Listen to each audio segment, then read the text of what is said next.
Nii, kuna pandi ilm jooksma, siis vist peakski algust tegema. Jah, niimoodi sobib. Jah, minimikrofoniga. Soe tervitus kõigile. Nii tore, et saite aega, et tulla meie vestlusele täna siia Vano Alsalu isiku näitusele valitud piirangud. Mina istun siin, sest ma olen siis näituse kuraator, minu nimi on Liisi Kõuhkna. Ma juhatan siis vestluse sisse väikse ülevaatega, aga siis jätkame sealt küsimustega ja niisuguse lahtise vestlusega ja te olete avatud ka vahepeal kindlasti küsima või midagi. Ma saan aru, et kommentaarid vahepeal on ka okei, et võib jätta ka lõppu. Ja mina Vanoga hakkasin selle näituse jaoks dialoogi pidama kuskil pool aastat tagasi.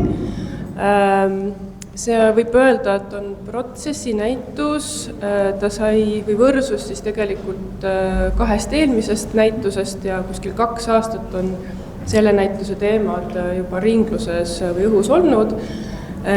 Üks näitustest oli siis siin samas Draakoni galeriis 2014 aastal pealkirjaga Motiiv, kus siis sa tegelesid vabaduse teemaga loomingus.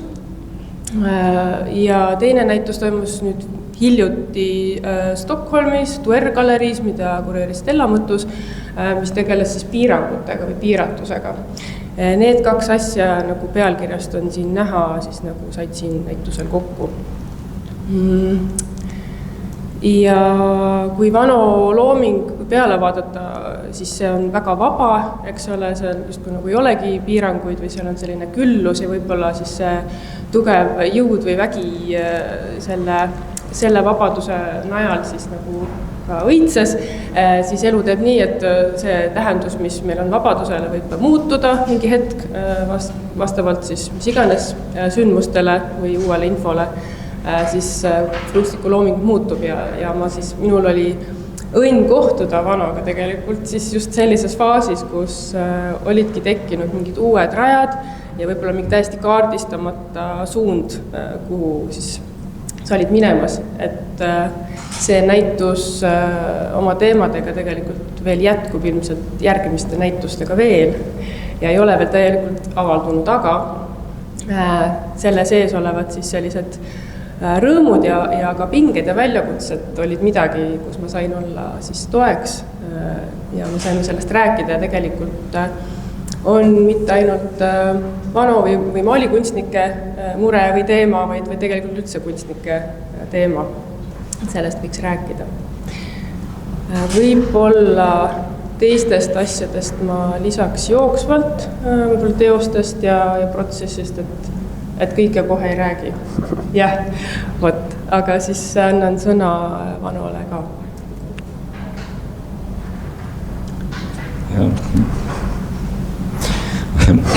Aitäh. Tore on teid kõiki näha täna siin ja siin minust vasakul siis Kaido Ole, kes oli nii lahkesti nõus. Ei olnud vist moderaator või kuidas sellega ohjama. See jäigi kuidagi ebaselgeks ja õnneks ka. Sa tahtsid moderaatorit ikkagi, mõtlesin, ma lihtsalt vestleme äkki. Lihtsalt vestleme. Ühesõnaga, Kaido hoiab ohjes, kui vaja ja provotseerib, kui vaja. Meil tegelikult oli väga tore eellugu juba, see eelne vestlus on olnud nii sisukas ja huvitav ja ma tahtsin ära öelda, aga see on, mis kõige olulisem on alati see, minu jaoks üks kõige keerulisemaid küsimusi on dress code ja mul on nii palju riideid, mida selga panna, aga selga ei ole tegelikult midagi panna ja siis kui Kaido kuulis, et tegelikult ka video on, et siis ta ütles, et ta peab panema lipsu ja siis ma ütlesin, ma pean panema ülikonna ja siis Kaido ütles, et ta ikkagi ei pane lipsu ja et siis nüüd juhtus ikka nagu nendes filmides, vaata, kus mingi infomüra tekib, et inimesed lähevad konnakostüümis musta lipsu üritusega. Ühesõnaga, mina olen töörõivastes, ma tahtsin öelda lihtsalt, et kui keegi vaatab. Aga ma arvan, et nüüd Kaido, sul on oma see väike võilil kuskil, see on salvestuse huvides, ma ütlen igaks juhuks. See võimendus, mis siin näib olevat, see on tegelikult lihtsalt müra.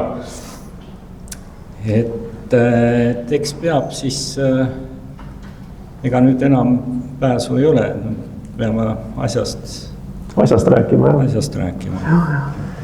Me tegime selle vea minu arvates, et me hakkasime enne midagi nagu siin kokku leppima või põrgatama mingeid küsimusi, et arvati, et nii tuleb kindlasti tulemus tuleb paremini välja, siis mina saatsin eksprompt mingi portsu küsimusi, mida ma võib-olla näiteks võiksin küsida, siis saatis Vano portsu küsimusi, mis ma välja printisin. Siis me saime aru, et siit jätkub juttu vähemalt 3 tunniks. Ja minu puhul on niimoodi, et kui on midagi kokku lepitud, siis mul läheb enamus auru selle peale, et meeles pidada, mida me kokku leppisime ja siis see ei ole tegelikult kunagi nagu hea vestluse õnnestumise aluseks, et midagi kramplikult meeles pidada, et tegelikult ma nüüd üritaks nagu seda kõike ära unustada.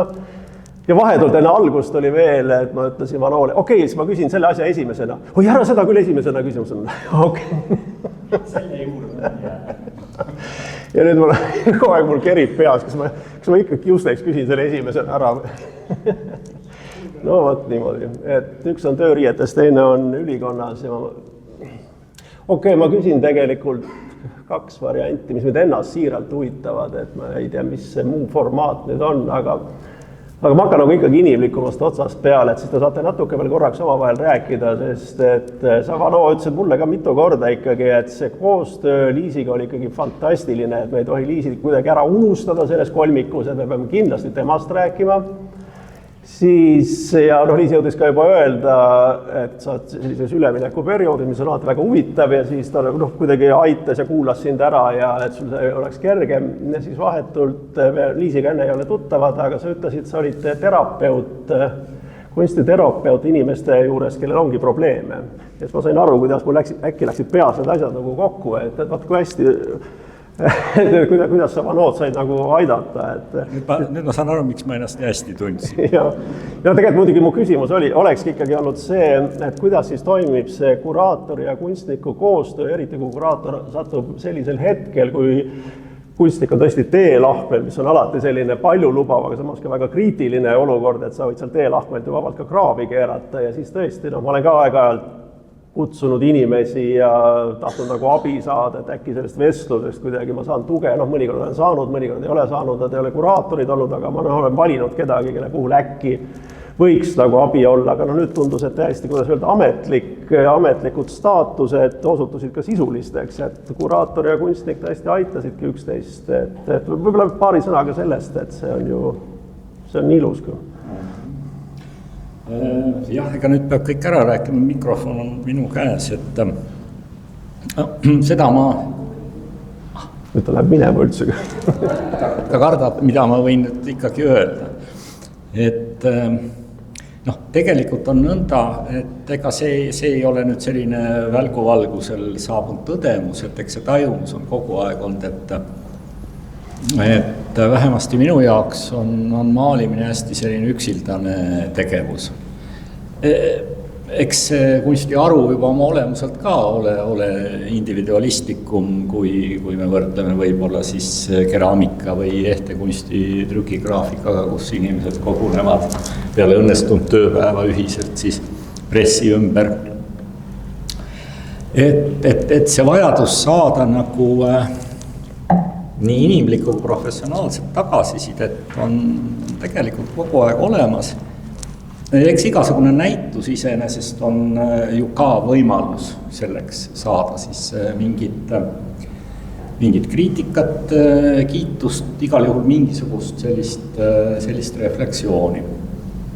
Aga see puudutab enamasti siis seda, mis on ju juba sündinud. Et tegelikult selle protsessi käigus niisugune, ütleme siis selline tihedam peegeldamine või arutlemine või ka just nimelt siis ikkagi mingi hinnangu, kas toetava või kriitilise saamine. Et see on minu jaoks ka esmakordne kogemus tegelikult, kus siis olen ju mõnelgi näitusel esinenud, kus on kuraator olnud mängus, aga seekord oli see hästi selline sisuline, kuna ma võtsin ette paar-kolm sellist minu jaoks siis uut suunda. siis tegelikult noh, ega ma kuni selleni, kui need tööd siin seina said, siis ma rahunisin üsnagi. Et ega ma ei teadnud, mis see on. Et siin oli Liisi mulle igal juhul väga heaks selliseks, mis see sportlik termin on? Sparringupartneriks. Aga ühesõnaga, kui ma liiga vikalt räägin, siis siit haarake minu käest see mikrofon, et öelda midagi vahele. Et noh, üks selline nagu fakt, mis minu elus on olnud, et ma olen olnud umbes aasta aega vabakutseline, päriselt nagu esimest korda elus. Et kui ma olin tollal, siis oli see veel Erki, ühesõnaga Kunstiakadeemia viimasel kursusel, siis tartlased rebisid mind niimoodi õlmapidi nooreks õppejõuks sinna. Ja edasi on kuidagi niimoodi märkamatult läinud, et mul on kogu aeg ka mingisugune muu missioon, siis on sealt õpetamine, siis tollal siis Tartu Ülikooli maaliosakonnas või Kunstiakadeemias või Sällistuudios või siis askeldamine Kunstnike Liidus viimased 12 aastat, mis läksid ka kuidagi nagu juhti mõnes mõttes. Et see on nagu suur murrang selle koha pealt ja seetõttu ma olen oma suhtumist või suhet kunsti tegemisse asunud ümber mõtestama. Kuna ma olen vabakutseline, siis ma peaks viimaks ju ka vabakutselise tööd tegema, et seni see viis, kuidas ma oma teoseid olen loonud, ma ei nimetaks seda tööks.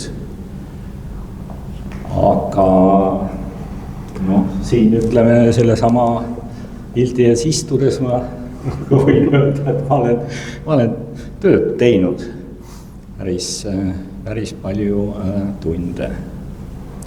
Ja see on nagu töö? Rohkem kui see seal? Absoluutselt. See on ikkagi täiesti selline töine töö ja ka siis seal nurga taga siis mida koduselt täpimaalideks nimetame, et noh, ka seal on see tööfaktor. Aga noh, eks see kõik on alati väga isiklik ja minu jaoks on olnud ka viimane aasta selles mõttes hästi kurb aasta, et möödunud aasta kevadel lahkus mu ema ja tänavu kevadel mu isa, kellega ma olin väga lähedane ja kes oli see inimene tegelikult, kes mind siis kunsti juurde nagu lükkas või toetas. Et see ka võib-olla soodustas seda mingite selliste nagu toetavate raamide või piiride otsimist, eks ole, et see niisugune nagu, et kõik on nagu täielikult avatud see süsteem kogu aeg, et see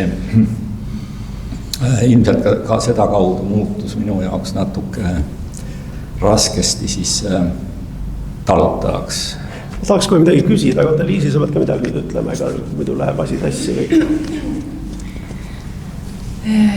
Siin läks nüüd nii mitmesse suunda, et kuidas sa aitasid Vanod, et see suund, et mis tunne oli?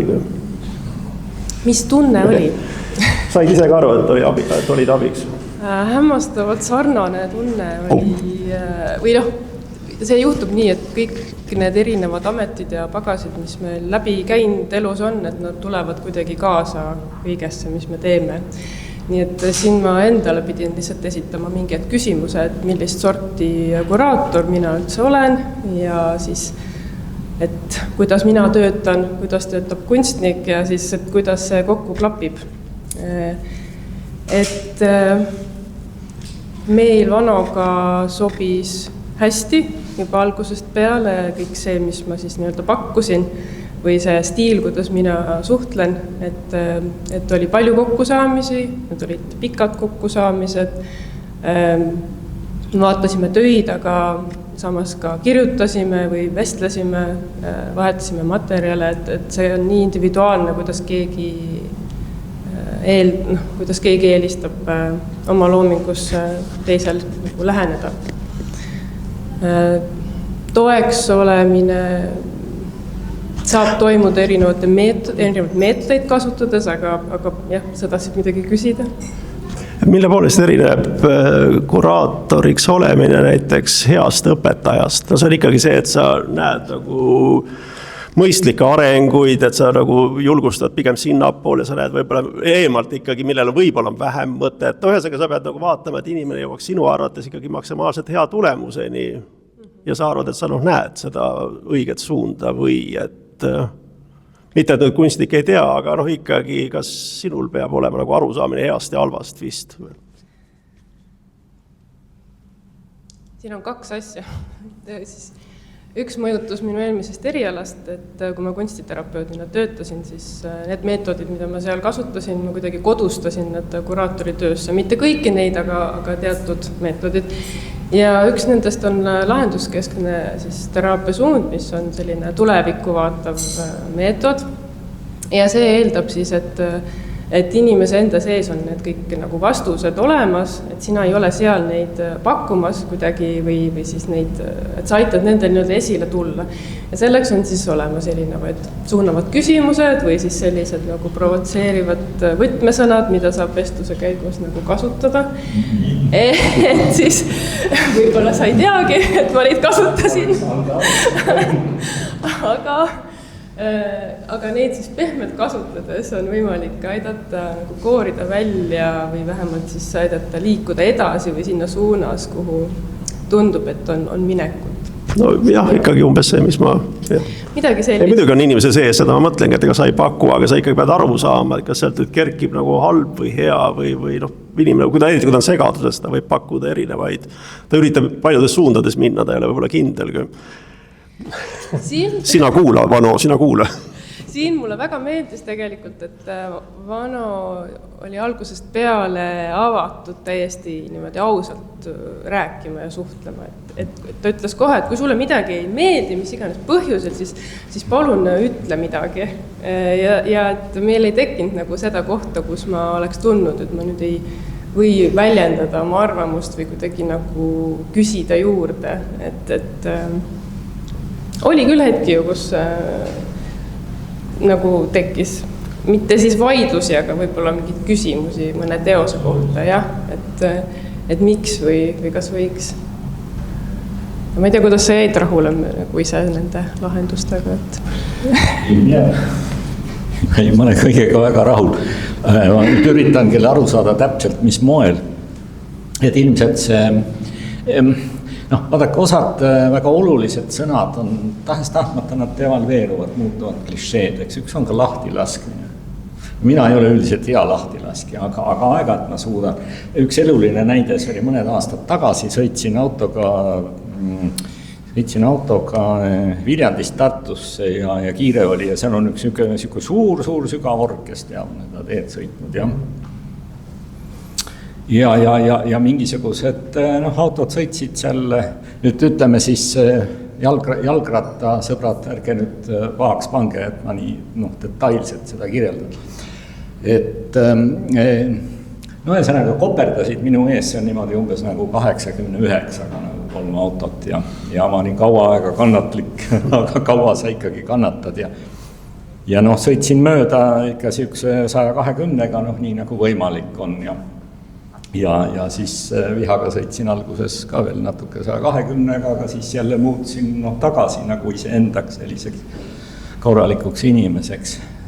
Ja siis kulus veel mõni minut ja siis ma nägin siniseid vilkureid. Ja siis ma sain aru, et seal tegelikult olid samamoodi siis loodusvaatlejad, liikluspolitseinikud, kes nagu jälgisid huviga siis minu edasist sellist toimimist, peatasid mind kinni, aga kummalisel kombel, ma sain aru, et ma olen õudses jamas tegelikult. Aga kummalisel kombel ma suutsin sellel hetkel, siis kui ma nende autosse istusin nagu kuidagi nagu täiesti, nagu relax on selle sõna kohta see õige sõna, eks ole, olla täiesti nagu lõdvestunud. Ja kummalisel kombel nad ei teinud mulle isegi trahvi. et noh, tegelikult see niisugune müstika või ikka natukene ma usun nagu energiatesse ka, et kui sa suudad nagu päriselt lahti lasta, siis sa saad uuesti jälle millestki kinni haarata, et ma arvangi, et ma olen siin näitusel ilmselt ühest ja teisest lahti lasknud, aga noh, olen ka ja kuskilt nüüd natukene nagu uuesti kinni haaranud, aga ma praegu seda kommentaari ei pikenda. Ja ma nüüd küsingi see, mis mind ka jälle ennast huvitab väga. Ma kindlasti eksin, ma ei tunne sind nii detailselt, ma ei ole sul kodus käinud, aga ma tean sinu 90ndate perioodi abstraktset. Ja nüüd siis seda teist abstraktset perioodi, mida illustreerivad, seal see piklik tume pilt ja need veel minu arvates väga hästi. Et minu silmis on sul 2 perioodi olnud, mis on väga tubli tulemus, sest tegelikult ei ole üldse mitte vähe neid kunstikke, kellel on 1 periood, nad venitavad selle, üritavad välja venitada enam-vähem algusest lõpuni enam-vähem ühtede reeglite järgi. Aga 2 täiesti suveräänset perioodi on juba väga aksepteeritav ja nüüd, tere talv, sa alustad 3. ja see mind huvitab eriti, et sa oled nüüd lahti lasknud, sa oled nagu see akrobaat seal tsirkuses, et sa oled ühest trapetsist lahti lasknud, liugled lae all ja sa pead nagu aimama, mille suunas siis, et kus sa uuesti nagu kinni võtad ja siin on ju sul lausa ju mitu nagu sellist katsetust, et sa ei ole need triipe teinud, palun väga, siin on triibud, sa ei ole need täppe teinud, seal on täpid, siin on täiesti tühi lilla lõuend, et sul on äkki 3 eri suunas lähed, et kõigis saaks minna, ma ei võtaks neid nii väga üheks, kuigi võrreldes eelmisega on nad natuke nagu sarnased, aga mitte nii sarnased, et ma näeksin nagu ühte suunda. Et see on ikkagi pööraselt põnev hetk, et mis sa selle kohta nagu räägid, kas sa näed seda teist trapetsit, mille poole sa hüppad ja kas sa, muidugi ette ära rääkida on kõige nõmedam, keegi taha ette rääkida, siis need asjad kindlasti ei lähe niimoodi, aga võib-olla see ongi vabastav, et kindlasti nad niimoodi ei lähe ja eks nad siis lähevad nagu nad lähevad, aga mis värk on, et see on nagu see lühidalt see küsimus, et sa alustad 3. etappi, et mille eest palju õnne sulle, see on igal juhul, ma kadestan sind, aga ja ma näen, et muidugi figuratiivne see ei tule, et sa oled nagu ikkagi olnud, ma arvan, kooliaeg välja arvata ikkagi abstraktsionist, kuigi võib-olla sa oled mingi kapirealist, äkki sa oled kuskil käinud ikkagi mingid vaasi või midagi vaikselt omaette maalimas. Seda loomulikult sa oskad, sa oled Erki lõpetanud, sa oskad, pole mingit küsimust. Aga on näha, et sa oled nagu sünnipärane abstraktsionist, et siin kumab 3. abstraktne periood, et räägi sellest, et mis pagana teelahe see nüüd on. Ja sa ütlesid ka, et vanemad lahkusid, et need nagu ma ei taha nüüd öelda, et aitasid, et vanemate lahkumine, nii võib-olla ei saa öelda, aga see on väga hea, kui halvas on alati ka hea midagi, et kui sul võetakse mingid toed ümbert ära, et ega siis ei jäägi muud üle, et sa pead mingi ürituse tegema, ikkagi püsti jääma. Et mis ühesõnaga?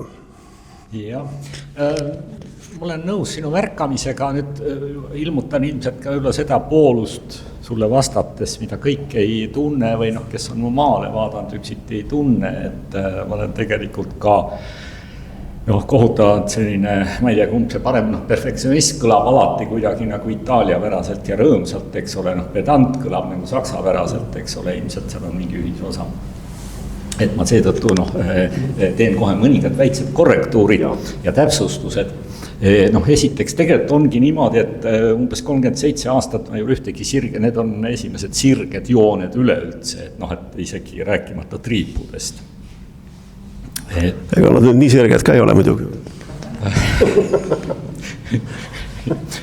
Ütleme nii sirged, nagu ma suutsin väegi. Ma vähemasti püüdsin. Aga perioodidest rääkides tegelikult on nõnda, et ega seal ei ole vahel selliseid järske piire. Ma alustasin ülipastoosselt kuskil umbes 3.-4. kursusel. Ja nende tööde siis, kui paberil on see grammkaal on väga heal, akvarellipaberil on vist isegi kuni 350-500 grammi isegi, see on siuke mõnus. Et minul see grammkaal on seal siis ruutmeetri kohta, ütleme on ta ikkagi kuskil 7 kilo umbes, ma arvan. Jah, 7-8 kilo vähemalt ruutmeetri kohta. Et ülipastoossed õlid ja siis tekkis kuskil 92-3-4 selline kattus, siis tuli üks teine periood peale niimoodi paralleelselt ja see oli hästi siledad sellised spaatlipinnad, kes ise on maalinud, siis teab, et see tunne, kui see spaatel seda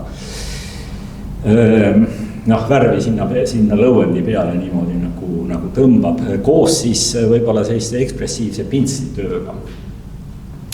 Ja mõnes mõttes kestis teatud arengutega kuni sinna 2000-ndate. Ta kestis tegelikult sinna välja, kus ma vahetasin õliakrüüli vastu, mis on tegelikult ikkagi siis suur ja põhimõtteline muutus. Ja taaskord, et kellel endal on see kogemus, teab seda eriti hästi, et mis neid eristab. Üks selline objektiivne näitaja on see kuivamise kiirus ja eriti kui sa maalid pastoosselt, siis õli puhul on see alla prima peaaegu ainumõeldav, et nii nagu ta tuleb, nii sa pead ta jätma lähemaks 3 kuuks, eks ole. Sa võid loomulikult siis sinna järgmised kihid lisada. Saab maalida ka õhukeselt ja kasutada sikatiive asju, siis see on teistmoodi. Aga jah, kuidagi tuli see, ütleme siis eluviis ja liikuvus soosisid seda akrüüli alustamist ja alguses oli ta minu jaoks väga selline plakatlik ja isegi kuidagi primitiivne, võib spekuleerida mingis mõttes, eks ole, õli võimaldab kahtlemata nagu peenemaid nüansse ja sellises tekstuuris pintsli jäljes. Aga siis ma nagu kasvasin akrüüliga paremini kokku ja mis mul on hakanud hästi meeldima, on see, et töö võib olla kogu aeg nagu molberti peal. Ja vahel on tõesti nõnda, et tuleb tuju lihtsalt lisada sinna punasele veel üks roheline plekk. Et sa ei pea selleks nagu ette võtma nii-öelda sellist pidulikku tööpäeva, eks ole, et ta on kogu aeg nagu.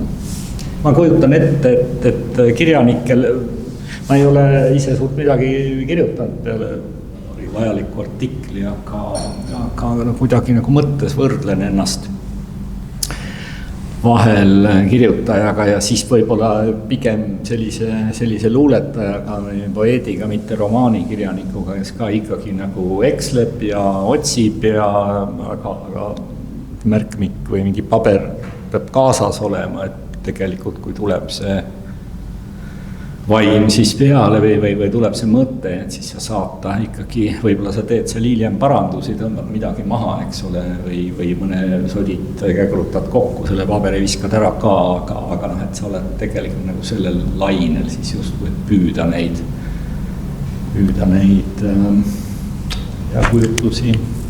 Ma vist läksin millestki. Ma täpsustan edasi siis, et kas sul see eelmine ammendus või sa lihtsalt ärkasid ühel hommikul mingi nägemusega, sa nägid mingit uut võimalust, pigem kumb, et kui ma olen ise mõelnud, et kui see, mida sa oled aastaid teinud ja hästi teinud, ammendub, et see võib olla ka päris nagu traagiline tunne, et issand, et sa saad aru, sa võid tükk aega ära petta veel, aga see on juba pettus. Ja kas mul on veel mingi teine, et sa lähed siis innukalt seda teist otsima või natuke paaniliselt võib-olla isegi otsima. Teine asi on see, kui sa mõtled, et okei, et järg on ees ja teen edasi, aga äkki tuleb mingi hoopis teistsugune mõte, midagi, mis on täiesti teine mäng juba, siis saad aru, et okei, et kas ma peaksin nüüd minema selle uue mõtte järgi, jätma eelmise, mis su tegelikult töötab päris hästi. Ja kumb sul nagu oli, kas pigem eelmine ammendus või tuli uus, need triibud, täpid, värgid? See on praegu väga, ma tunnen kohe natukene, mul nagu tekib kananahk ja ma küsin igaks juhuks, et ega sina ei ole mingit teraapia asja, ei ole õppinud kunagi, ei ole. Et aga see tuleb sul kuidagi hästi välja, sest mitte, et nagu, ma ei ole deklareerinud, et ma olen õlist loobunud või et see oli nagu selles mõttes mingi mahajätmine või et ma nüüd enam kunagi õli ei tee. Aga ma saan praegu aru, et tegelikult on ju välja ütlemata selle näituse niisugune nagu põhistatement või kontseptsioon, aga ma loodan, et kõik on seda lugenud juba pressimaterjalidest. Kuidas ma ütlen, sellise täieliku suure vabaduse tunnetamine mingis mõttes, ma ei saa öelda, et õli oleks ennast minu jaoks nagu ammendanud, aga pigem vist ma jõudsin, kummalisel kombel ma ei ole sellele enne tänast üldse mõelnud, nii et saab ka salvestatud, ma saan hiljem uuesti vaadata ja järele mõelda, et kas see ongi päriselt niimoodi. Et kui selle näituse puhul see nagu täieliku, ma ei tahaks öelda lämmatava vabadus, aga sellise natukene raskesti kantava või äkki liiga suure vabaduse tunnetus oli mingis mõttes, ma olen deklareerinud, et minul kujund kasvab värvist või värv kasvab kujundiks, eks ole, ja tegelikult selle pika õliperioodi umbes 25 aastat, siis selle puhul ma tegelikult mingis mõttes kogu aeg sellega tegelesin. Ja võib-olla oli seal ka nüüd, et kui ma võrdlen nüüd seda õli ja akrüüli, siis akrüül oli juba rohkem samm sinna töö suunas. Nii et ma tegelikult nagu muutun ikkagi järjest rohkem nagu saad minust selline nagu kultuuri või selline kunstitöö proletaarlane, kes päriselt nagu teeb tööd ja näeb vaeva. Et nüüd on tegelikult järgmine etapp selles, et nüüd see on juba veel paremini mõõdetav see töö. See on üks huvitav nüanss, vabandus Liisi, ma annan kohe sulle mikrofoni, aga see kuidagi kerib niimoodi, et ma ei saa mitte vaiki olla. Ma näen siin huvitavat erinevust meil, et mina nagu teine, kolmas küsimus kogu aeg nagu pommitan seda, et mis on nagu pildi peal. Et vaata, seal olid sellised asjad, aga siin on triibud ja täpid, et miks juhtus. Ja sina räägid alati värvist ja mitte värvitoonidest, vaid värvist, füüsilisest värvist, kas akrüülist või õlist. Ja lõpuks see jutu sees ütledki, et kõik asjad kasvavad sul värvist välja. Nii et kui ma saan õigesti aru, see ongi nii, et sa valid kas akrüüli või õli või ma kujutan ette näiteks akvarelli ja sellest tingituna hakkab su pilt kujunema, sest mina vist tõenäoliselt mõtlengi risti vastupidi. Mina otsustan, kas ma teen triibud või teen täpid ja siis mõtlen, mis värv selle jaoks sobib, aga ma enne mõtlen selle peale, mis on pildi peal, aga sina valid, et sa oled siis su tundlikkus on hoopis teissugune, et see substants, mis sul hakkab kas spaatli või pintsli all olema, kuidas ta seal on ja see nagu ütleb sulle, ma tahan saada täpiks või ma tahan saada et ma ei tea, kas ma nüüd lahmin siin väga, aga mul nagu juba teine küsimus vastus mul nagu, ma saan aru, et me räägime nagu ühest küljest kui samast aiast, aga hoopis eri moodi. Jah, võib-olla ma olen ka väga nagu pikatoimeline, võib-olla ma olen ka väga suur süvene ja selles mõttes, et ma võin etteruttavalt ära öelda, et sedagi on küsitud ju, ütleme niimoodi, ma korraks teen kõrvale võiken maali installatiivsus või et ruumimaal kui koha spetsiifiline nähtus, kõik need asjad, see on juba ka olnud nüüd aasta 10-2 nagu väga kuum teema on ju, et kas sul ei ole ka kiusatust tekkinud nagu riputada mõnda maali, ütleme laest või koguni näidata selle tagakülge. Aga mul on kogu aeg see tunne, et ma ei ole kaugeltki veel, ühesõnaga selle kõige harilikuma, igavama, ristkülliku või isegi ruut mulle viimasel ajal meeldib, et on nagu veel vähem mingit jama. Et ma tunnen, et seal sees on mul nagu nii palju teha veel. Nii et selles mõttes enne puudutasid seda ka, et kas ma olen abstraktsionist. See on omaette sükene suur teema üldse, et see on mingit pidi nagu võib-olla sildistav, eks ole ju, keegi abstraktsionist, siis ma mäletan 90-ndatel Soome mingid kunstihuvilised ilmusid siia esimest korda, küsisid ka vigases inglise keeles, et seal oli kuskil istusime Kuku klubis, et mida sina siis ka teed, ma olen abstraktsionist, et see on selge, et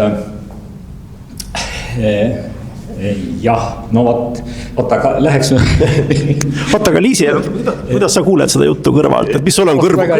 Ütle, kas see jama sina kui terapeut, mis sul kõrvu jääb? Et pannakse mind topeltrolli kõikidesse rollidesse, mis on olnud. Küsimus oli, kas on jama jutt või? Ei, et mida sa kuuled, et mina juba ütlesin, et mida mina nagu kuulsin, et mida nagu ma küsin, kuidas Vano vastab ja mul tundub, et seal on midagi väga iseloomulikku selles, et see nagu viib meid tõeni just nimelt, et ja mida sina kuuled, Liisi, et see mind huvitas, et kui sa üldse kuulasid, mis me rääkisime? Jah, ma olin kohal. see oli huvitav võrdlus küll, aga te olete üleüldse kuidagi vastandlikud kunstnikena oma käekirjad muidu ka. Et sellepärast mind ka huvitas, et kui tuleb see dialoog, et siis mis teemadel te leiate ühisosa ja milles te nagu erisusi leiate. Erisus tuli võib-olla välja, aga ühisosana mina näen jällegi neid ülemineku väljakutsed ja sellest läbi tulemine. Ja võib-olla see on üldse kunstnikele.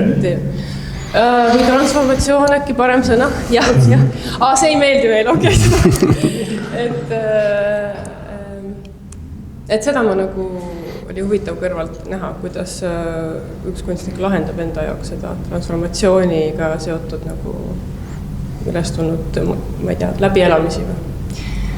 Ja samas ka selles visuaalses keeles, et Vano puhul oli huvitav jälgida, et eelmised seeriad ja näitused, mis on väga detailsed, palju detaile, värve, just siuke nagu külluslik palett, eks ole, et siis sa ise kuidagi ütlesid sellise võtmesõna nagu värvipaast, et aeglane vaatamine, aeglane loomine, et seal on kuidagi nagu mingid see muutused, mis juhtusid, kajastuvad kuidagi ka teostes endis, et ongi kuidagi korrastamine, vähemalt minu jaoks nagu paistab mingi korrastamine, et ta on läinud nagu selles keerukuses, seal on need kõige keerulisemad, siis on kuidagi mingi vaheetapp ja siis need katsetused, mis järgnesid või mis piirangud sai järgmiseks seatud Vanole endale, et need olid nagu et need tunduvad nagu praktilised või kuskile mingisse kohta viivad, et me ei tea, kuhu need viivad, aga mulle tundus nagu loogiline,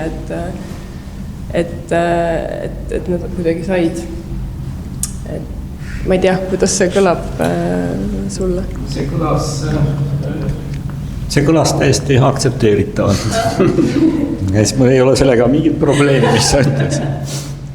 Ma suutsin oma mõttes Kaido küsimuse juurde vist tagasi tulla, et küsimus on ju vägagi fundamentaalne ja ilmselt on tegelikult kunstnike praktikat ju paljuski ka nagu hübriidsed, et selliseid ekstreemumeid, et täiesti ratsionaalne, absoluutselt strateegiliselt planeeriv ja teostav on ilmselt ühes servas siis selline täielik niisugune kallale tormamine suure võranda ja musta värviga suurel lõuendile, see on teine äärmus. Aga siin pean rääkima natuke tehisarust, et kuna minu jaoks väga oluline on see võimalus siis vestelda ja mitte ainult siis ütleme niimoodi, et kui on näitus avatud, vaid ka see tööprotsessi käigus. Ja kuna ma töötan üldiselt minu see maali tööaeg produktiivne enamasti, parim aeg on seal 12-2 vahel, kuskil mitte päeval, ma ei mõtle. Siis ka need, kellelt võiks tegelikult midagi mõistlikku küsida, üldiselt juba magavad õiglase und. Et ma olen selles mõttes viimase siin aasta-pooleteise jooksul pidanud tehisaruga päris palju niisugusi päris toredaid vestlusi. Osalt olid need seotud selle Duer-galeriis toimunud näituse projektiga, mille teemaks oligi õigupoolest siis maalikunsti ja tehisaru võimalikud nagu kokkupuuted, kokkupõrked. Aga jah, et minul on see suhe jäänud ja ma püüan seda hoida rangelt nagu verbaalsel pinnal, aga nüüd jõuame selleni, et mis siis on algus ja ots, et kui nüüd võtta nagu väljenduda nii nagu piiblis on öeldud, alguses oli sõna, siis ma tõesti võib-olla võiks öelda, et mul alguses oli värv. Aga nüüd tegelikult see värv on ju asja üks pool, teine on lõuend, eks ju, et meil on nagu kaks niisugust väga olulist, siis ma ei tea, mis need on, substantsi, nähtust, asja ja kunstnik nüüd tuleb kolmandana sellesse mängu. Ja kui sa seisad selle valge lõuendi ees ja tõepoolest ma ei valeta, kui ma ütlen, et ma olen olnud kõik need aastakümned tegelikult loominguliselt täiesti vaba. Terapist ütleks võib-olla, et on mingid sellised, et igaüks usub sellest, mis ta nagu peas toimub, et see ongi õige ja päris, eks ole, usub oma luulusid ka. Aga ma arvan, et see ongi päriselt nii. Ja see küsimus on mind mingis mõttes juba 2014, siis kui siin oli näitusmotiiv, mis ütles tegelikult seda, et kus ma väljendasin seda, et minu jaoks see, mida kujutada ja miks üldse kujutada, on tegelikult kuidagi lahutamatult läbi lõimunud. Ja siis ma panin ühe valge lõuendi Molbertile, tegin ilusa foto sellest ja siis chatiga, nagu me teda hellitavalt nüüd nimetame, oma chatiga ma siis alustasin sellist vestlust, ütlesin nõnda, et ma olen kunstnik, ma tahan luua ühe maali, mul on siin valge lõuend, eks ole, aga mul ei ole absoluutselt ühtegi ideed, mida ma peaks maalima, eks ole, mul ei ole ühtegi tellimust, mul ei ole ühtegi juhist, mitte mingeid piiranguid. Aga ometi mul on ainult see kavatsus, otsustus maalida. Ütle nüüd, kallis, mida ma peaksin maalima?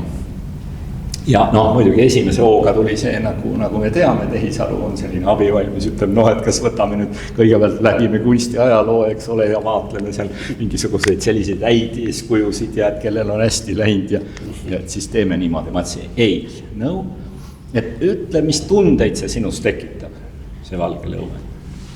Ja siis ta vastas nii toredasti, et see valge lõuend, et see kätkeb tõesti endas nagu potentsiaali või nagu kõiki neid võimalikke kujundeid, kujutlusi, mida sinna võiks maalida. Aga see tekitab ka kerget ärevust. Ja siis ta ütles, aga vaata, kes on minu Molbertit näinud, siis see teab, et see on selline hästi tore Molbert, minu isa mulle tegi.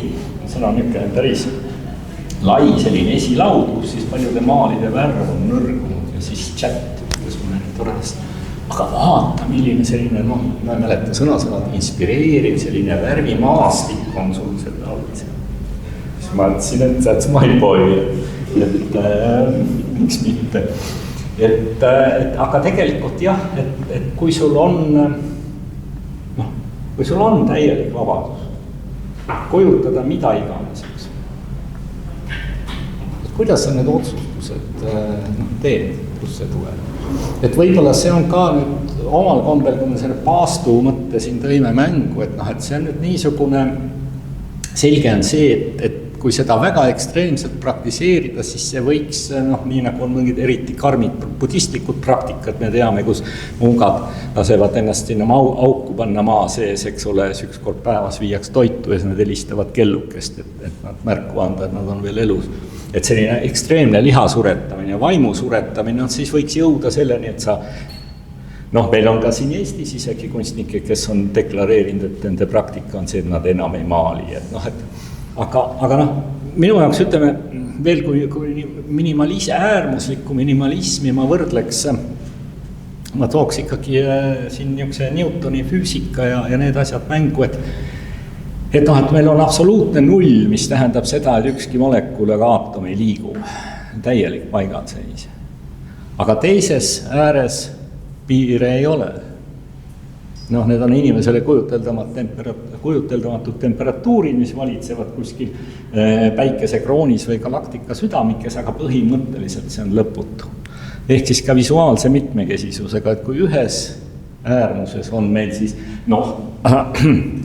näiteks värviväljamaal, siis teatud mõttes printsiibis siit palju lihtsamaks enam ei saa minna, muidugi siin on teatud vaevu märgatavad, hakkan nagu reklaamima seda tööd, et tegelikult ei ole päris niisama, et siin on üht-teist näha vaadata.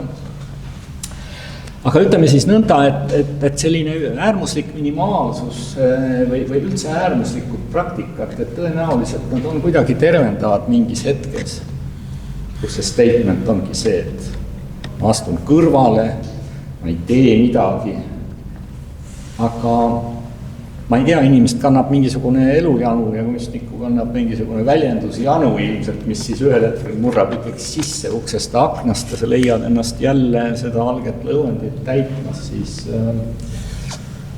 materjaliga, aga nüüd ma küll tõmbaks hinge peale seda monoloogi veidi. No nii,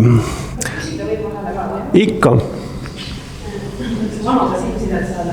Ma ei tea, kas ma kuulsin õigesti, aga sa vastuse alguses kasutasid ka väljendit, et usud oma nullusid. Kas ma kuulsin õigesti või see oli? Ma ütlesin, et võib juhtuda, mõtlesin, et võib juhtuda.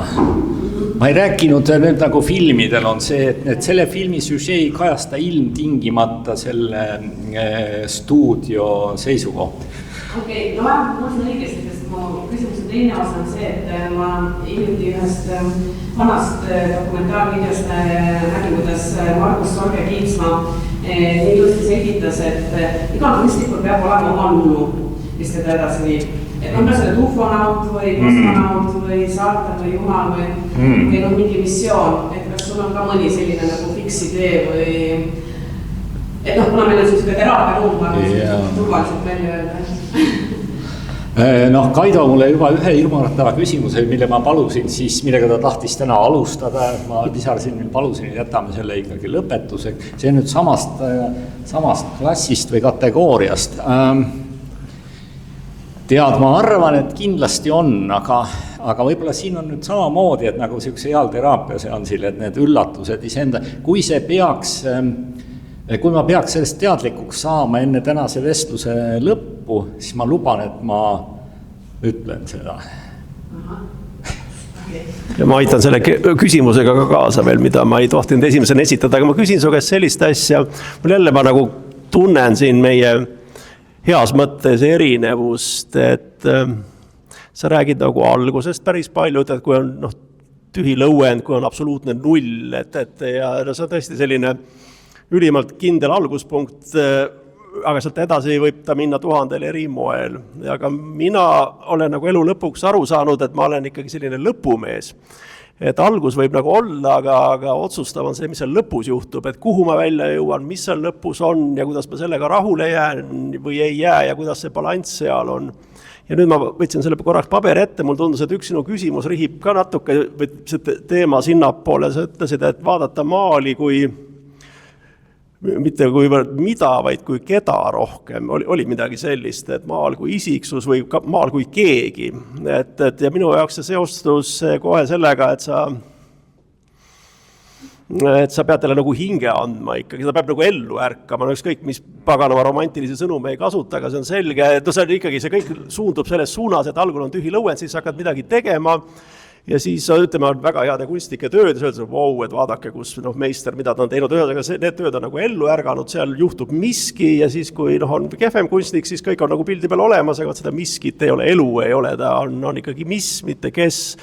Et kuidas sina oma need savimehikesed ellu äratad või kuidas sa räägid nendega või mis seal, enne oli ka see, et abstraktsionism, et siis on siuke siis on midagi muud, aga ellu peavad nad kõik ärkama, ükskõik kas ta on realism, abstraktsionism, kas ta ripub tagumise küljega, esimese küljega, on ta mingi installatsioon, sa pead kuidagi tegema selle asja nagu kuidagi mööda pääsmatuks, et sa saad ise ka aru, et nüüd midagi on, et kuidas sinu maailmas see midagi on nagu tekib, et kuidas sa ka on ju see mingi hobulausu ja sa kindlasti räägid oma piltidega, sa kuidagi sa tahad, et ta ärkaks ellu, sul on mingisugused tehnilised nipid, aga lõpuks on ka mingi usk, lootus, armastus ja siis mis seal, ja sul on need kogemused olemas, kui sünnib mingi erakordne pilt, mis on tõesti nagu päris pilt.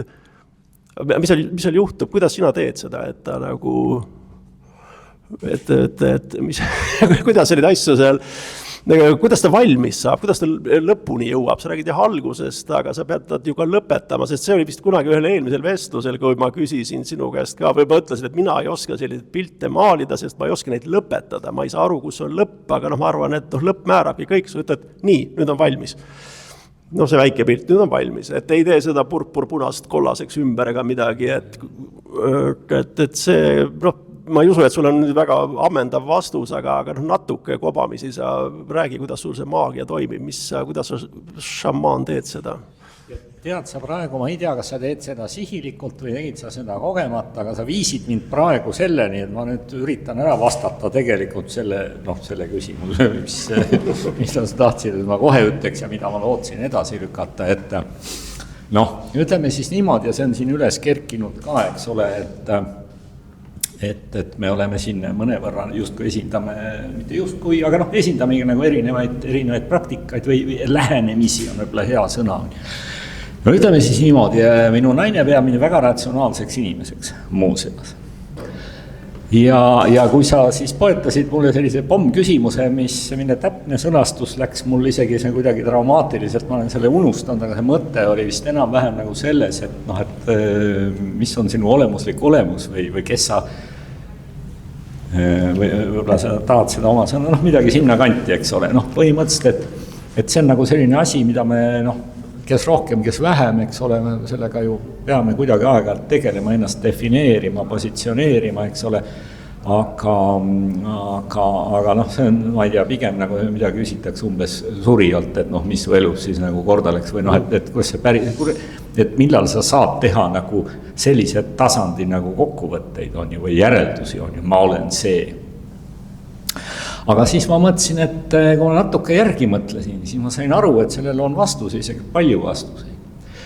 Et ja selles on mingi kummaline paradoks, sest ma ütleks nii, kui keegi küsib mu arvamust, siis ma pigem pooldan polüteismi või kui monoteismi, seda, kus on hea ja kuri on selgelt vastandatud. Et sellist binaarsust, duaalsust, sellist Descartesi niisugust värki ma tegelikult nagu ei salli lausa, aga nagu vist sageli on niimoodi, et noh, palki või seda enda silmas, mis on pindu ei näe, et ma sain aru, et ma koosnengi põhimõtteliselt sellistest vastuoludest. Ja noh, nagu ma võib-olla mainisin, kes ütleme on minuga kokku puutunud näiteks tekstide toimetamise küsimuses. Noh, Liisi näiteks on, eks ole. Et isegi kui on juba noh, viimane minut käes, eks ole, aga kui seal on ikkagi see mingisugune noh, semikool on, ühesõnaga topeltühikud teevad mulle lausa füüsiliselt haiget. Mida ma näen tekstis, isegi võõras tekstis, noh, oma tekstis ma neid ei luba lihtsalt. Et samas ütleme niimoodi, noh, vaadates minu sellist nagu tavapärast maalija käekirja, võib-olla siit ei aindu niivõrd nagu sellist, kas siis itaaliapäraselt perfektsionisti või saksapäraselt sellist pedanti, et aga samas ma seda nagu korra ja kaose dünaamikat olen ju ka, kui mul oli see suur näitus, siis suhteliselt suur näitus Tartu Muuseumis mõned aastad tagasi, no seal ma olin sunnitud tegelema selle enda loomingu niisuguse struktureerimise ja kuidagi nagu dekonstrueerimisega. Aga jah, nii, nüüd ma alustasin siis, noh, ühesõnaga selliseid noh, vastuolusid tegelikult on nagu veelgi ja jällegi noh, ma ei arva, et see kuidagi mulle nagu väga ainuomane, et ma arvan, et enamik inimesi koosneb parajast sellisest vastuolude pusast. Aga kuidas see nüüd minu loomingus võiks avalduda, siis ütleme, üks küsimus on ju see, et mida ma sinna sisse panen, eks ole. Et eks ma panen sinna kõike seda, mis minu sisse on kogunenud. Ja võib-olla siin on nüüd selline teine pool, et siis ma olen selline koguja tüüp mingis mõttes. See natukene, see on nüüd see, kus kuraator peaks nagu noh rääkima, eks ole, nagu minu lugemusest ja sellest, mis teemad mind huvitavad. Ja on sul mingi mulje sellest, muidu ma hakkan ennast nagu totrama.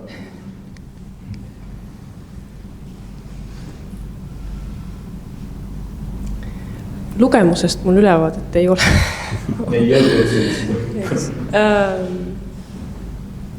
Aga ma jäin lihtsalt mõtlema selle peale, et see isikustamise teema on mulle tuttav juba eelmisest erialast ja ka praeguses erialas.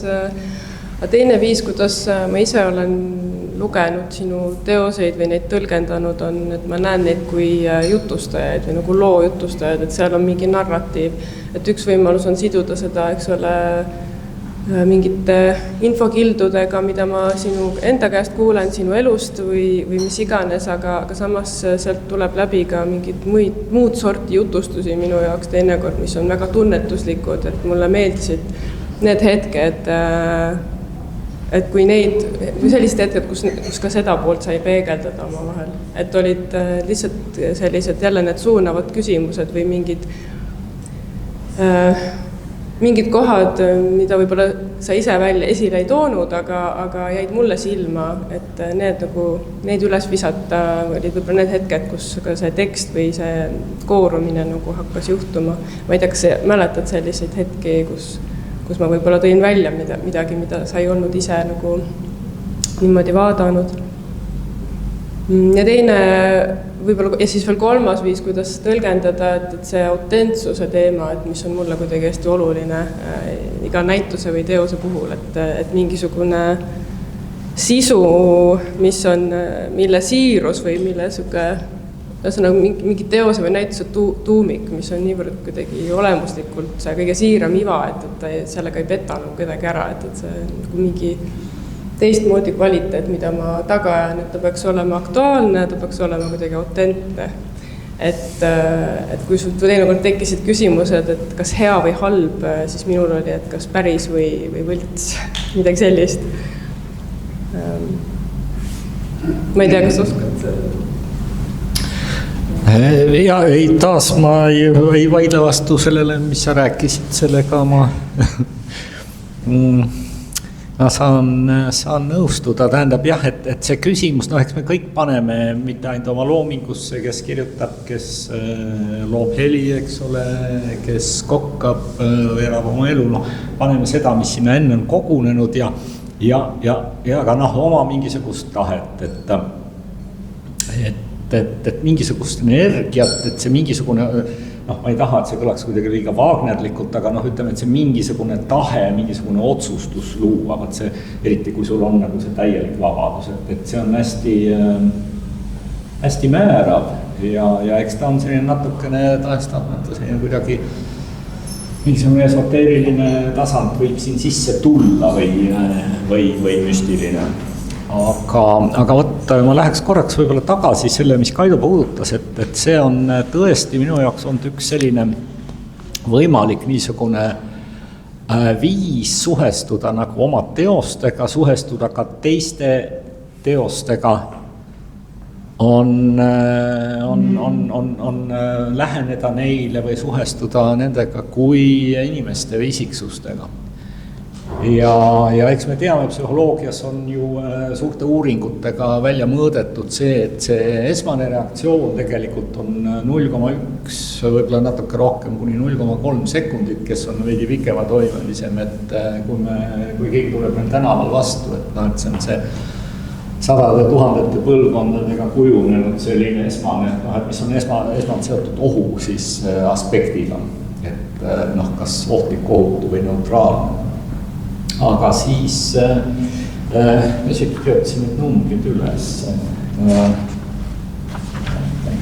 Sekundid olid jah, 1,3 kuni 4 sekundit selle jooksul me hindame siis mingis mõttes inimese siis nagu pädevust, meeldivust, eks ole, teatud sotsiaalselt profileerime ta, kas ta on atraktiivne, kas ta on rikas või vaene. Ja üldiselt siis edasi toimub valdavalt ajus see töö, et me otsime infot, mis kinnitaks meie juba kujunenud arvamust. Nii et eks me näeme seda ka kunstinäitustel ja vahel ma ka ise toimin niimoodi, et sa käid ringi ja sa skaneerid pilguga lihtsalt, eks ole, ja siis sa näed huvitavat teost, astud juurde ja osade teoste puhul on see 0,1 kuni 0,3, maksimum 1,3 sekundit, et pole nagu põhjust, et see oli julm ja jõhker, aga nii see toimib. Aga see nüüd vaataja positsioonist, et kui ma seisan seal õueldi ees, et seda nagu niimoodi välja sõnaliselt kirjeldades, see kõlab nagu veidralt veidi, et ma justkui looks, see on niisugune võib-olla on siin minu, Triinu, mitte minu luul, aga siis minu suurushullustus, et selline nagu loomine ei millestki, selline täiesti, ega Jumal lõi inimese ju ka mitte päris mitte millestki, ta lõi ta ikka savist, kui ma õigesti mäletan, või vähemalt üks jumalatest, või seda on igal juhul, et paljud jumalad on seda teinud, kuna savi oli igal pool kergesti kätte saada. aga mingis mõttes sa hakkad siis ju nagu teda kasvatama ja kujundama see, mille sa annad talle, see informatsioon, sa mingis mõttes annad talle oma need läbielamised, kogemused, eks ole, sinna pildi sisse ladestad. Nii, et nüüd mul on väike oht, et saada külge nüüd nagu mingi see esoteeriline sätendab. Või ei ole, Kaido, kuidas sa, kas see läheb imelikule rajale või ei ole vaja, et see läheks imelikule rajale? Hoidku selle eest, jah. Mul ei ole päris täpselt järgmist küsimust, mul on nii palju küsimusi, küsimused on seal. Atmosfääri kõrgematesse sfääridesse vahepeal juba sõnadavust vaatama, mis see väljast teha. Aga tegelikult ära Ohe puudutas loomingu perioodi. Mina tahaks küsida ametliku kunstniku perioodi kohta. Et mida kuidas erineb ametliku kunstnik ja lihtsalt kunstnik? Et kuidas ametliku kunstnik suudab oma tööde kvaliteeti hoida arvestades, et äriselt tundub see amet hästi prestiisne, aga tegelikult sisaldab see ju lõputut stressi majandusmurede pärast, juhida vahetamised, pretenssioonide lahendamised, et päris suur negatiivne footokas maaks sellega kaasa. Ma ei tea, kui kaasa. Kas sa mõtled nüüd seda aega, kus ma olin kunstnike liidus? Ahah, kunstnik-ametnik siis. Või ametnik. Nii nagu nõukogude aeg oli laia profiiliga traktorist autojuht või keda koolitati, olid nii sellised karjak. Ja see on päris hea küsimus selle koha pealt, et jällegi siin ma ei praegusel ajal, see näitus ei tegele, ma olen öelnud enesetsensuuriga, kui siin midagi on piiratud, see on puhas paast tervise huvides, aga tahes-tahtmata, kui sa hakkad mingil sotsiaalsel teemal nagu sõna võtma, siis on oht kõlada kuidagi nagu keskealine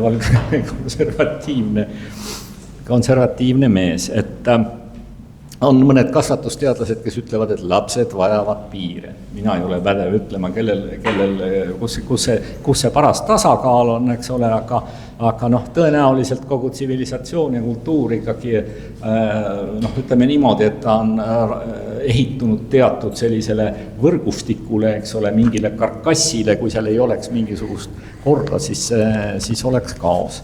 Nii et võimalik küll, et Kunstnike Liit pakkus mulle neil aastatel natukene neid piiranguid ja neid piire, mida ma nüüd käesoleval näitusel olen olnud sunnitud siis vabakutselisena iseendale ehitama hakata.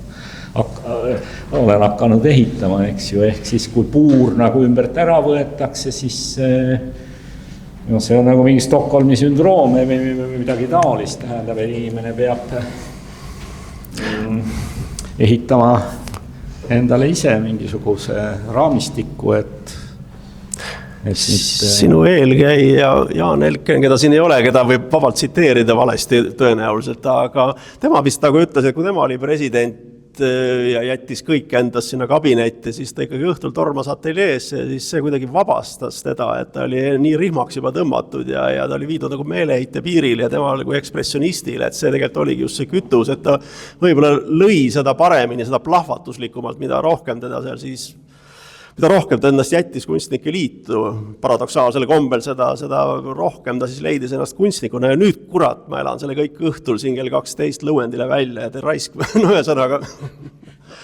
Aga elav näide, palun, seal on maal aastast 2013 sügisest, kui pool aastat oli teenitud juba meie kunstnikkonda tões ja vaimus töö nimega Nii läbisegi joonel, et ilmselt mõjus hästi selles mõttes, et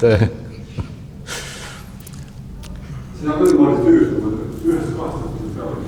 No siis ma olin sunnitud natuke varem maalima, jah, et ikka jõuda sinna kontorisse enne kui pimedaks läheb, sest aga ei, see oli omamoodi jah, huvitav huvitav aeg, kahetseda, nagu öeldakse, ei ole midagi. Kuule, me oleme siin üle tunni rääkinud, et see läheb vist juba ebaviisakaks, aga mul üks küsimus on veel, või küsimus isegi.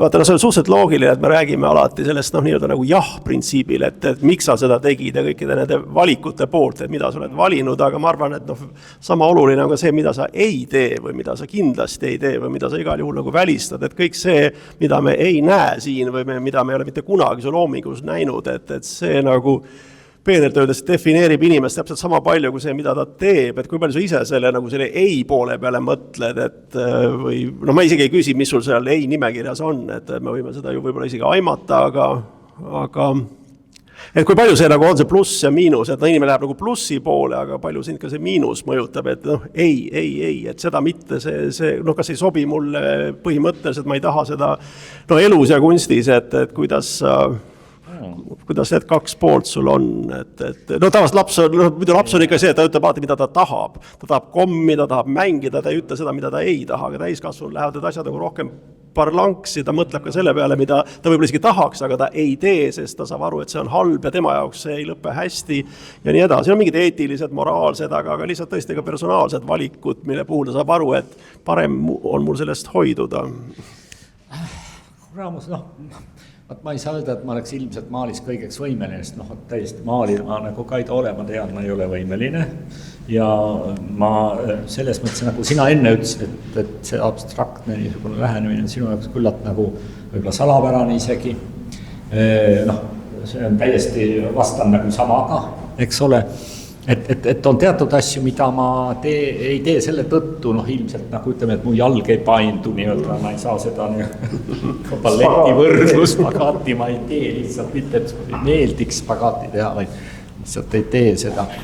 Aga Liisi on viidanud siin sellisele autentsusele, mis on minu sellist nagu eneseuhkust nagu väga meeldivat kuidagi kõditanud. Et sa võid endast mõelda mida iganes, aga kõiki asju nagu ütleme, kui enam-vähem hea lastetuba on, sa nagu, mina küll ei tihka nagu ka isegi mõttes, nagu öeldakse, budistid ütlevad, mõte on ka tegu on ju välja öelda näiteks, ma olen andekas näiteks, ma ei mõtle nagu seda. Et neid asju, mida aga see oli nii hea küsimus, et kas sulle tundub, mis see võiks olla, mida ma ei tee, äkki ma võin selle nüüd niimoodi nagu tagasi rullida sinu juurde? Ma ei oska sulle niimoodi vastata, aga ma lihtsalt ise olen jõudnud kuidagi nagu arusaamisele, et kuidagi nagu ikkagi seal elu lõpu poole, et asjad saavad kõik üheks, et mina kui kunstnik, mina kui lihtsalt Kaido, et seal pole mitte mingid vahed, et ma olengi üks see sama, et algul ta läks ikka kuidagi nagu hargnes kuidagi, et nagu kuidagi laiali, see tundus nagu lahe võimaluste paljusus ja kõik, aga lõpus hakkab teile kuidagi koonduma ja ma pigem võtan seda positiivsena ja kuni ka selleni välja, et ma saan aru, et ma suudan teha täpselt neid asju, mida ma ka peaksin tegema ja kui mul mingi asi kohe kuidagi välja ei tule, siis tõenäoliselt ma isegi ei peaks seda tegema. See, kui sa oled nagu noorem, siis see kõlab nagu vabanduseks kohe laiskusele.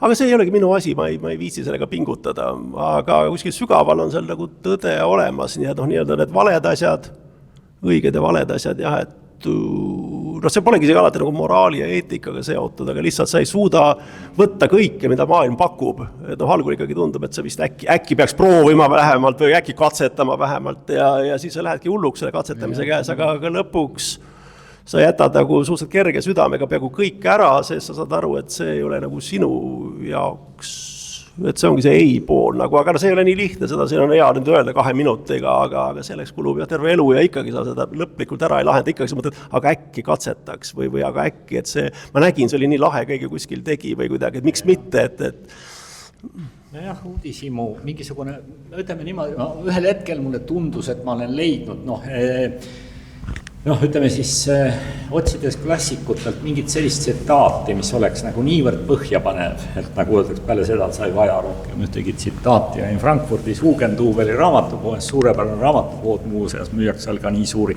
plekkmärke filosoofide ja teiste mõjuisikute mõtteteradega. Ja siis oli seal üks selline märk, oli kinnitatud siis nii, ich kann, weil ich mag, was ich muss. ehk siis tõlkides ma suudan seetõttu, et mulle meeldib see, mida ma pean. Kant. No nii, eks ju. On ju tiim. Ja siis mingi teksti ja kirjutise jaoks ma mingis kontekstis hakkasin seda guugeldama ühel hetkel ja kurat. See vale Kant, aga levinud nii laialt, et peetakse üldiselt siis Kanti mõtteteraks. Aga noh, mina ütleks, et see oleks võinud olla Kanti mõttetera, igal juhul oli see väga, väga hea mõttetera. Et võibolla midagi natuke sellist stoitsistlikku, aga ütleme siis niimoodi, et ma ei taha nagu teha kunsti, mis on minu enda jaoks igav. Ja noh, muidugi võib öelda nüüd niimoodi, et ma olen siis, naljakas on rääkida, et ma olen võtnud suuri riske, eks ole, noh, ütleme, ega palju turvalisemat tööd ei saa eriti nagu ette kujutada, eks ole, ühe laiusega pintsel, eks ole, värvi vahetad nagu järgmisel real ja nii edasi. Aga et siin kuskil ikka poole peal oli nagu päris suuri üleelamus ja see igavus tahtis mind tegelikult ikkagi täiesti nagu tappa. Oota, kas see number 8 on lihtsam sinu jaoks või? See siin, jah, see huvitaval kombel oli nagu, noh, ma arvan, et see, siin on ikkagi see mingi kosmos või kui nüüd keegi peaks tahtma seda tööd osta, siis mul on hea rääkida, noh, et siin tegelikult on sees ju, noh, see on nagu pilvise öö taevas, eks ole. No, mitu kihti seal on? Tegelikult, ja seda on ka juba küsitud, sest see on see, mis inimesi huvitab ja ma täiesti saan aru. Siin on nüüd ka, et sealt tegelikult see esimene kiht sisaldab, seal on isegi muide sellest helesinist, kes vaatab luubiga see paarist kohast isegi kumab kergelt välja. Ja siis on esimene kiht, on seda violetset.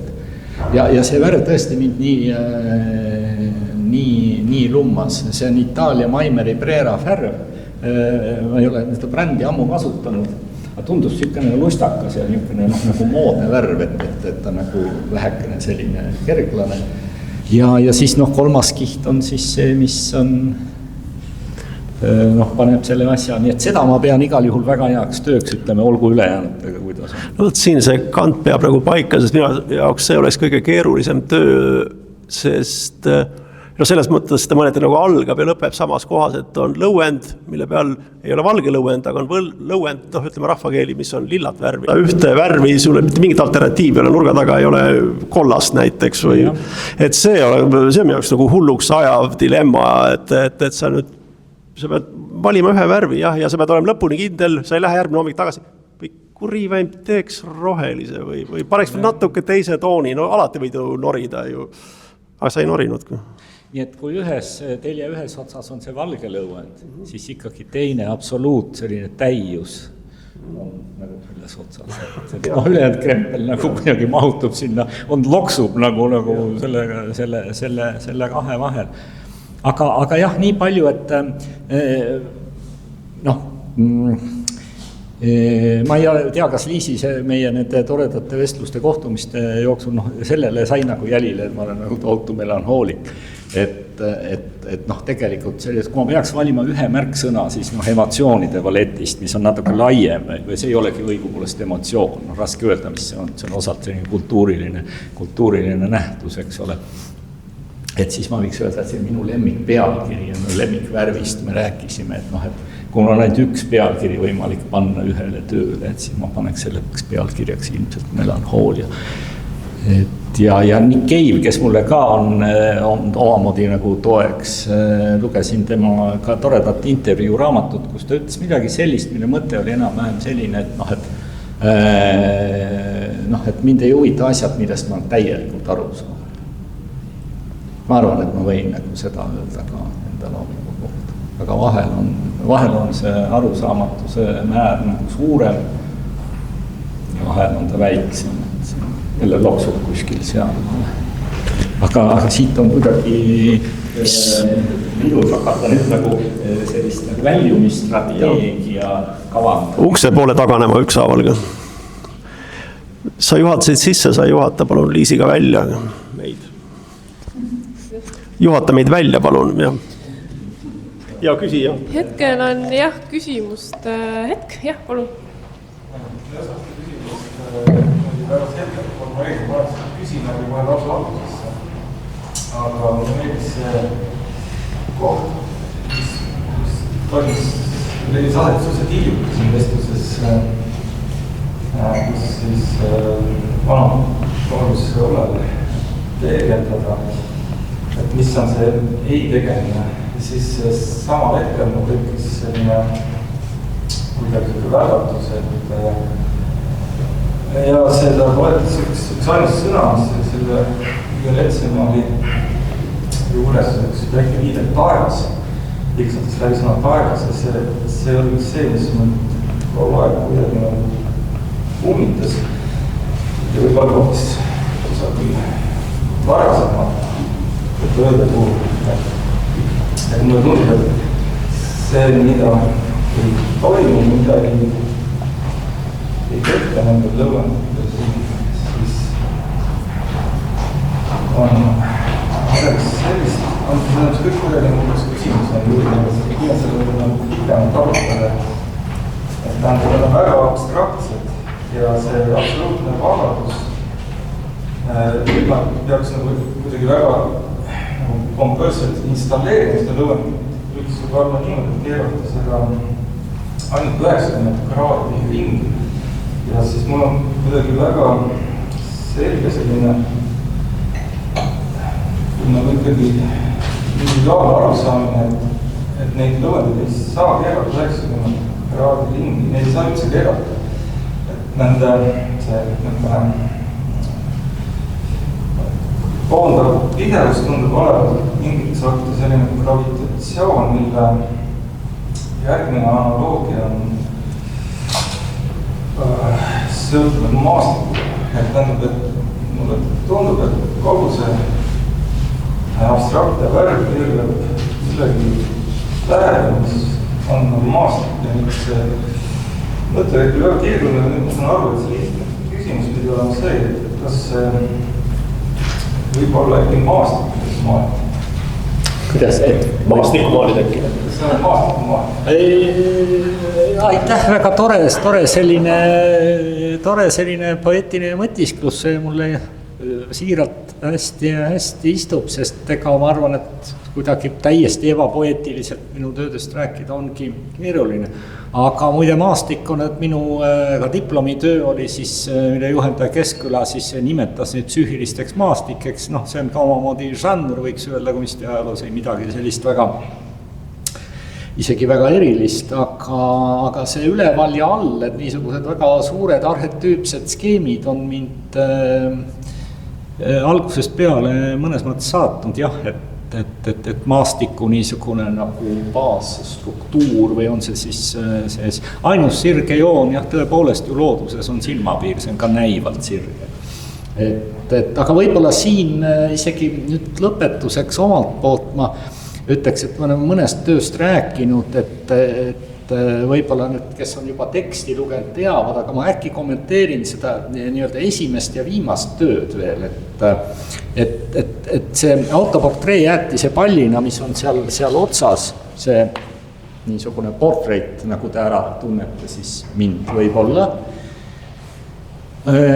Või kui ei tunne, siis vaadake hoolikamalt, et miks ma selle töö maalisin 2 aasta eest, oli võib-olla siis tuli mulle peale see ülekülluse tunne, et see on see suvine tunne, kõige parem, toredam on see, kui oled Itaalias, kus on suurepärane väga hea jäätis ja jäätise müüjad on elde käega, et pannakse sulle koonusesse selline suur jäätise pall ja siis sa astud tänavale, väga palav on ja see jäätis hakkab kiiresti sulama ja sa üritad selle kuidagi kõik endasse ahmida, et iseenesest on kõik väga hästi, aga seda on väga palju.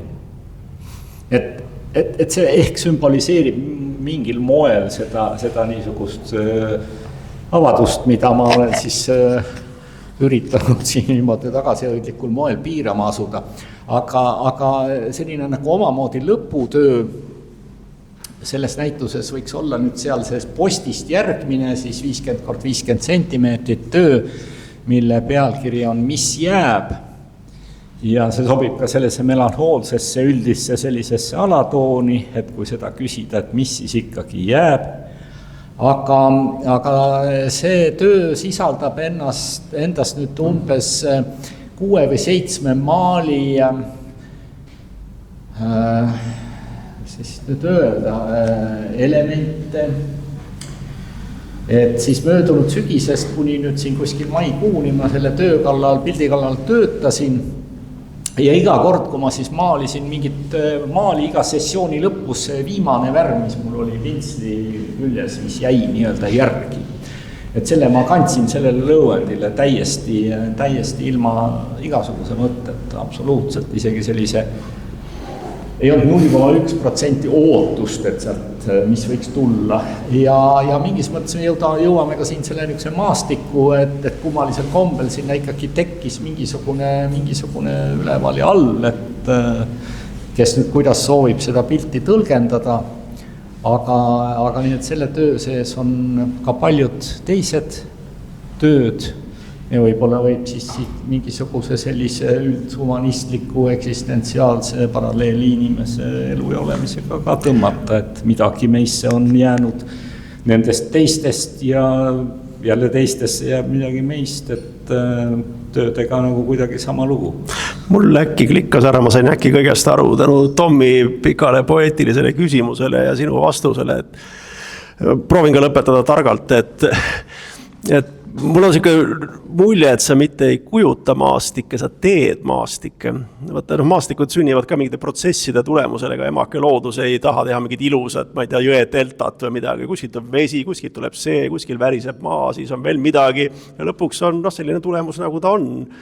Ja siis keegi hakkab kujutama seda, paneb ta kaadrisse, nii et ma arvan ka, et mis sa teed maastikke, et sa töötad võib-olla natuke sama moodi, et kuskilt tuleb see ja siis on resultaat ja nüüd kui keegi järgmine kunstnik peaks hakkama siis seda kui maastikku omakorda maalima, aga see ongi maastik juba.